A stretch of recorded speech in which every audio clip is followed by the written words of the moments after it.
SIR के मुद्दे पर जो मोदी सरकार और चुनाव आयोग ने नहीं सोचा होगा वो राहुल गांधी और अखिलेश यादव ने करके दिखा दिया। दिल्ली की सड़कों पर हल्ला बोल किया और बिहार चुनाव के समीकरण सेट कर दिए। अखिलेश यादव ने अपना रास्ता तो आसान किया ही, तेजस्वी यादव और राहुल गांधी के लिए भी तैयार कर दी सियासी पिच। अब बिहार में इसी पिच पर लगाए जाएंगे सियासी चौके और छक्के। बीजेपी के छूट गए छक्के। फील्डिंग लगाने निकली थी बीजेपी और चुनाव आयोग दे रहा था साथ, लेकिन राहुल गांधी के वोट की लूट के खुलासे ने सारा खेल कर दिया खराब। अब बीजेपी को लेने के देने पड़ गए तो चुनाव आयोग भी बुरी तरीके से फंस गया। अब क्या होगा इस हंगामे का असली असर?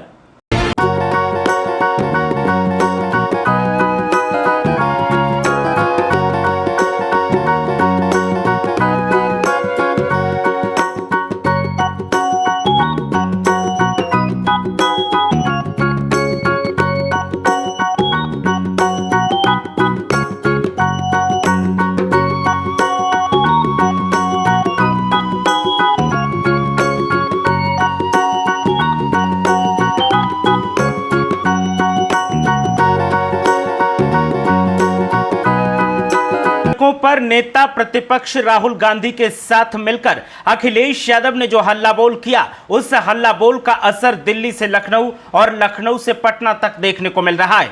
और सियासी जानकार इस हल्ला बोल पर एक बड़ी संज्ञा दे रहे हैं और उनका कहना है कि अखिलेश यादव ने न सिर्फ मोदी सरकार को झकझोर कर रख दिया है, बल्कि 2027 विधानसभा चुनावों की जीत की पटकथा लिख दी है और अपने काम बनाने के साथ साथ तेजस्वी यादव और राहुल गांधी के लिए भी सियासी पिच तैयार कर दी है, जिस पिच पर खड़े होकर राहुल गांधी और तेजस्वी यादव बिहार में आने वाले विधानसभा चुनाव में सियासी चौके छक्के लगाएंगे। अखिलेश यादव के हल्ला बोल की तस्वीरें सामने आई तो पूरे सोशल मीडिया पर तहलका मच गया। देश का पूरा मीडिया उन्हें कवर करने में लगा था, क्योंकि अखिलेश यादव ने पहले हाथों में तख्तियां लेकर प्रदर्शन किया, साथ में राहुल गांधी दिखाई दिए और डिंपल यादव भी खड़ी थी। लेकिन बाद में जब उनकी गिरफ्तारी हुई तो समाजवादी पार्टी के नेताओं ने हल्ला बोल कर दिया। क्या मेरठ, क्या मुरादाबाद, क्या बदायूं, क्या बरेली, क्या मैनपुरी, क्या इटावा और क्या लखनऊ, हर जगह समाजवादी पार्टी के कार्यकर्ता सड़कों पर थे और अखिलेश यादव के साथ साथ डिंपल यादव की गिरफ्तारी का विरोध कर रहे थे।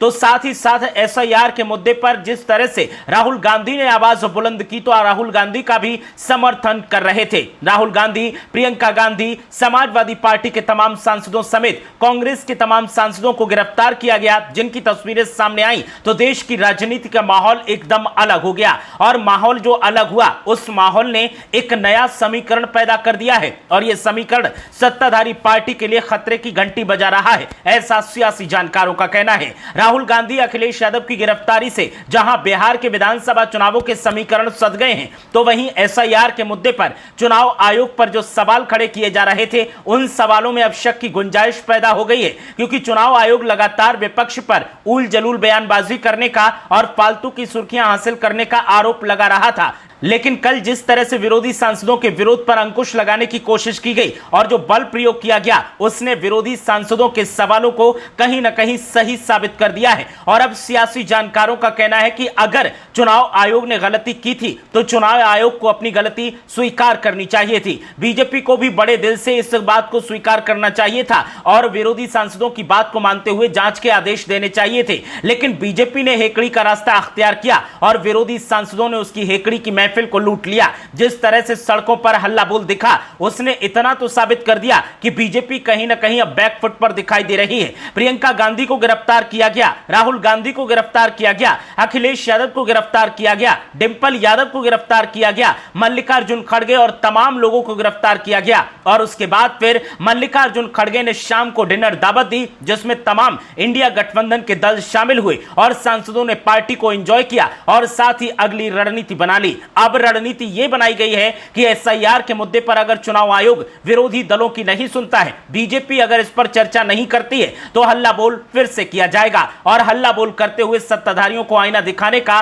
काम किया जाएगा। लेकिन फिलहाल जो गिरफ्तारी हुई, उस गिरफ्तारी ने पासा सत्ताधारी पार्टी से छीनकर विरोधी दलों के खेमे में डाल दिया है और सत्ताधारी पार्टी अब बैकफुट पर दिखाई दे रही है। बिहार में तेजस्वी यादव हल्ला बोल कर रहे हैं और दिल्ली में विरोधी सांसदों के साथ मिलकर अखिलेश यादव और राहुल गांधी ने हल्ला बोल किया, जिसका असर यह हुआ कि बिहार विधानसभा चुनावों में अब बीजेपी को इसके लिए नुकसान उठाना पड़ सकता है। सियासी जानकारों का कहना है कि बीजेपी इस मामले में शांति से समझौता कर सकती थी, बातचीत कर सकती थी, लेकिन बीजेपी ने अपनी सत्ता की हेकड़ी को दिखाया और यह हेकड़ी अब बीजेपी पर भारी पड़ सकती है। देखना यह है कि ये जो गिरफ्तारी हुई और इस गिरफ्तारी के बाद जिस तरीके का ये माहौल बना है, इस माहौल को सत्ताधारी पार्टी कैसे भुनाती है और कैसे विरोधी दल इसे भुनाकर सत्ता का लाभ ले सकते हैं। आने वाले बिहार विधानसभा चुनावों में इसका असर सीधा देखने को मिलेगा और 2027 के लिए अखिलेश यादव ने जीत की पटकथा लिख दी है। आपको याद ही होगा 2024 में लखनऊ में विधानसभा के बाहर अखिलेश यादव ने इसी तरह से गेट पर चढ़कर प्रदर्शन किया था और फिर 2024 लोकसभा चुनावों में समाजवादी पार्टी को